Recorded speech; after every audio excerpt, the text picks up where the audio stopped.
नमस्कार, मैं सुनील केसी आप सभी के उज्जवल भविष्य के लिए ईश्वर से मैं प्रार्थना करता हूं। मेरे प्यारे साथियों, आज मैं आपके साथ में प्राकृतिक कृषि खेती करने के लिए आह्वान करना चाहता हूं और साथ ही में इस रासायनिक खेती से कैसे दूर हुआ जाए और इससे कैसे छुटकारा मिले, इसके लिए हमें प्राकृतिक कृषि खेती को अपने जीवन में कैसे स्थान देना है, इसी को लेकर मैं आपसे संवाद करूंगा। मेरे प्यारे साथियों, जैसा कि आप सब जानते होंगे कि आज से लगभग में जब देश 100-150 साल पहले जब अंग्रेजों के चंगुल में जकड़ा हुआ था, तो उससे पहले हमारे देश में रासायनिक खेती की उतनी ज्यादा परंपरा नहीं थी। केवल गोबर आधारित खेती हुआ करता था और उसी के जरिए शुद्ध रूप से अनाज पैदा होता था।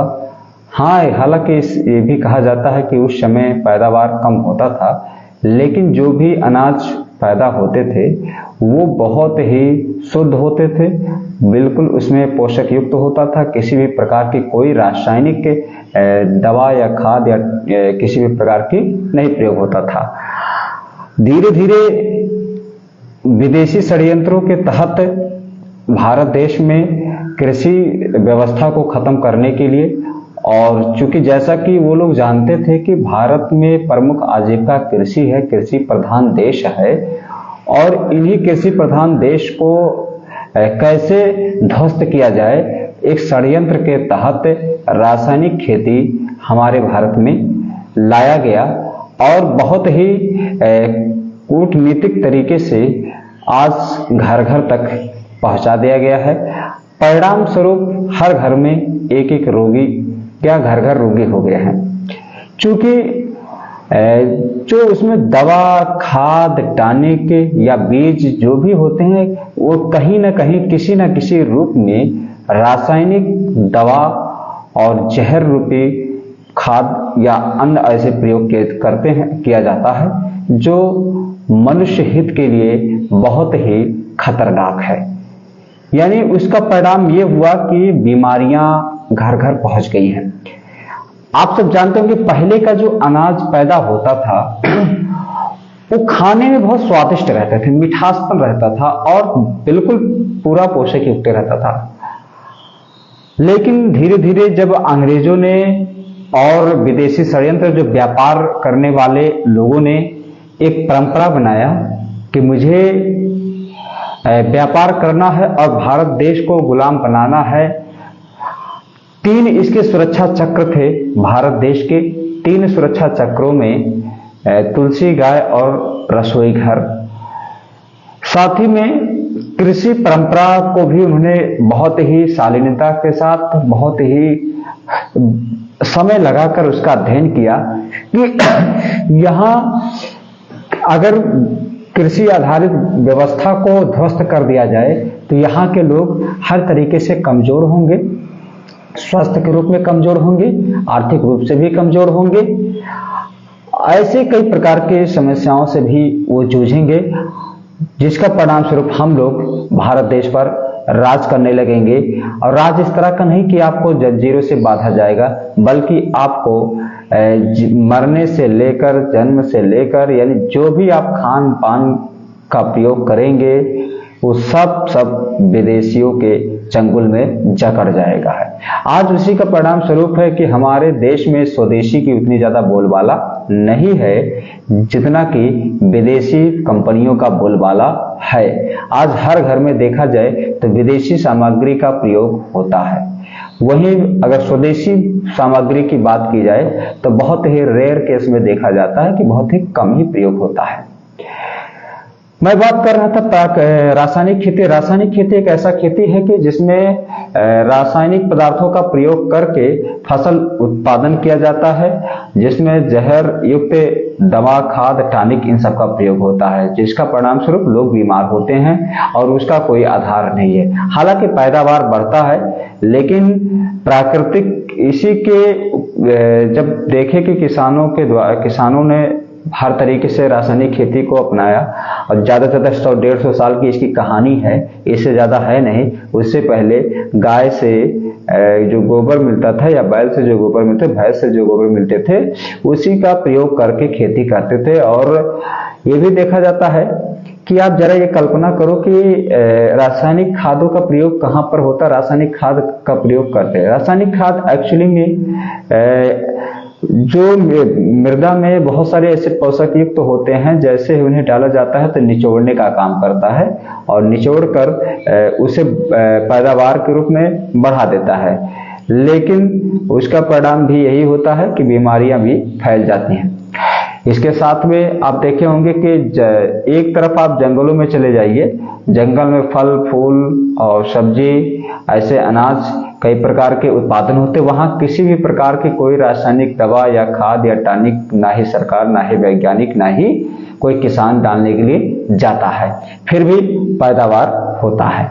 क्योंकि प्रकृति ने एक ऐसी व्यवस्था बनाई है कि आप उसे अगर छेड़खानी ना करें और प्रकृति के अनुसार ही फसल उत्पादन हो, तो निश्चित तौर पे उसकी पैदावार में और उसकी पोषकता में किसी भी प्रकार की कोई कमी नहीं होने पाएगी है।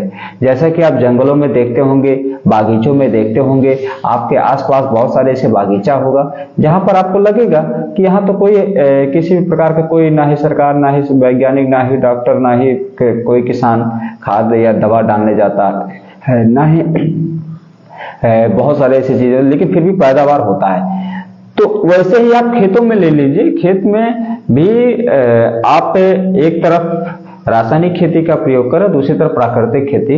प्राकृतिक खेती एक ऐसा खेती जिसमें किसी भी प्रकार की कोई रासायनिक खाद या दवा या टॉनिक का प्रयोग नहीं किया जाता, बल्कि किसान अपने घर पर दवा, खाद, टॉनिक सब कुछ तैयार करता है गाय के गोबर गौमूत्र से, और साथ ही में कुछ ऐसे पेड़ पौधे होते हैं उनके प्रयोग से ये तैयार करता है। और उस बिल्कुल निःशुल्क, बिल्कुल फ्री, बिल्कुल इसमें किसी भी प्रकार की कोई ज्यादा लागत नहीं होता, बहुत ही कम लागत होता है। रासायनिक खेती की अपेक्षा बहुत ही नाम मात्र इसकी लागत होता है। तो प्राकृतिक खेती करने के लिए हमें एक गाय की आवश्यकता होती है और कुछ वस्तुओं का प्रयोग करके, जैसे पेड़ पौधे के साथ साथ में और भी अन्य चीज होते हैं, उनको भी आप अगर आसानी पूर्वक समझ जाइए तो प्राकृतिक खेती करना बहुत ही आसान है। आजकल सरकार भी, चाहे वो केंद्र सरकार हो, राज्य सरकार हो, प्राकृतिक खेती को बढ़ावा देने के लिए प्रयासरत में है, क्योंकि उन सबको लग गया है कि रासायनिक खेती से किसान की आय दोगुनी कभी नहीं होगी। ये उन्हें भली भांति पता है, लेकिन माइक पर या टेलीविजन पर आके नहीं बोल सकते कि रासायनिक खेती से किसानों की आय दोगुनी हो गई, बल्कि प्राकृतिक खेती ही एकमात्र ऐसा विकल्प है जिससे प्राकृतिक खेती करने से एक तो बीमारियां नहीं होंगी, दूसरा पैदावार भी बढ़ेगा, तीसरा लागत भी कम होगा। तो ऐसे बहुत सारी चीज होते हैं जो प्राकृतिक खेती से संभव है और प्राकृतिक खेती करने की आवश्यकता है। इसको लेकर जागरूकता कार्यक्रम और साथ में प्रशिक्षण शिविर और सरकार, प्रशासन या कृषि विभाग के लोग भी इस पे काम करने लगे हैं, क्योंकि उनको लग गया, एहसास हो गया कि अब रासायनिक खेती, जिनका हम लोग बार बार वैज्ञानिक की नाम देते हैं कि आप इतना यूरिया, इतना डाई, इतना पोटास, इतना जिंक, इतना ये दवा, ये इस तरह का, उन सबको लग गया कि इससे बीमारियां ही बीमारियां फैलती है और इन सबका केवल बहुत ही कम इसका फ्यूचर है। अगला जो फ्यूचर होगा वो प्राकृतिक खेती का होगा, क्योंकि 100-150 सालों में जैसा रिजल्ट रासायनिक खेती ने दिया है कि घर घर रोगी फैला दिया है, ये विदेशी षड्यंत्रों का एक कूटनीतिक तरीका था जिसमें रासायनिक खादों का प्रयोग करके भारत को पूर्ण रूप से बीमार बना दिया है। और इसके लिए मैं घोर निंदा करता हूं ऐसे व्यापारिक संगठनों का और ऐसे सरकार की जो मंशा को कि जिन्होंने बिना सोचे समझे रासायनिक खेती अपने भारत देश में ला दिया है। इसका कहीं ना कहीं सरकारी आधिकारिक तौर पे भी देखा जाए तो उन लोगों का भी हाथ है।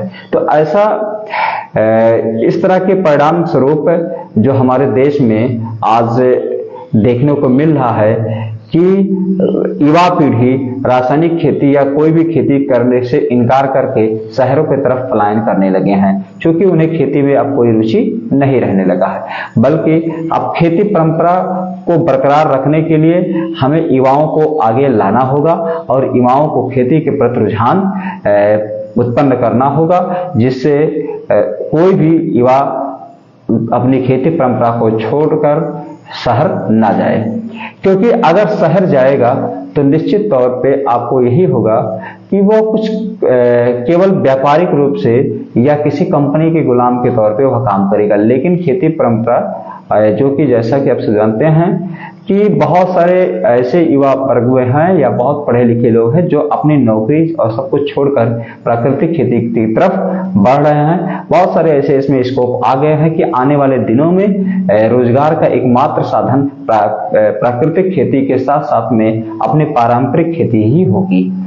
इसमें आपका बहुत सारे मशरूम हो गया, फिर ऐसे आप फलों का हो गया खेती हो गया, सब्जियों का खेती हो गया, फिर ऐसे बागवानी हो गया, बहुत सारे ऐसे चीज हैं जिसे आप बड़े पैमाने पे कर एक बड़ा व्यवसाय आप भी खड़ा कर सकते हैं। इसके लिए सरकार को भी आगे आना चाहिए और युवाओं को यानी युवा किसानों को आगे लाना चाहिए।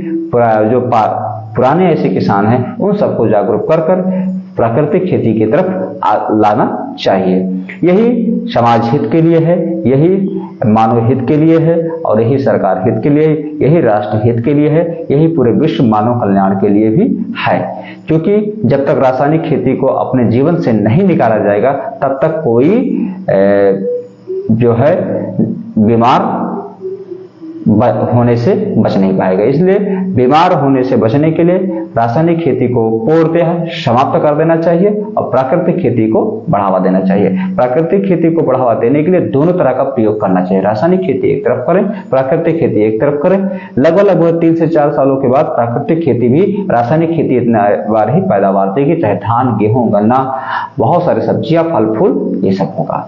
तो मेरे प्यारे साथियों, आज के लिए इतना ही रहेगा। कल मैं बताऊंगा प्राकृतिक खेती क्या है, प्राकृतिक खेती कैसे आप करें, प्राकृतिक खेती के कौन कौन से चरण होते हैं और प्राकृतिक खेती करने के लिए हमें किन किन संसाधनों की आवश्यकता होती है, इन सब पर लेकर मैं आपके साथ संवाद करूंगा। मेरे प्यारे साथियों, मेरा अपना एक न्यूज़पेपर है हिंदी दैनिक विश्व सेवा संघ के नाम से, साथ ही एक यूट्यूब चैनल भी है विश्व सेवा संघ के नाम से और VSS डेली न्यूज करके है। तो आप उन सब पे जाकर हमें फॉलो कर सकते हैं और साथ ही आप उस पर बहुत सारी जानकारियां ले सकते हैं। बस आज के लिए इतना ही रहेगा। कल मैं आपके साथ में पुनः इसी विषय पर लेकर संवाद करूंगा और आप सबसे यही अनुरोध है कि आप सब प्राकृतिक खेती की तरफ अपने रुझान को बढ़ाएं। जय हिंद, जय भारत, वंदे मातरम। नमस्कार।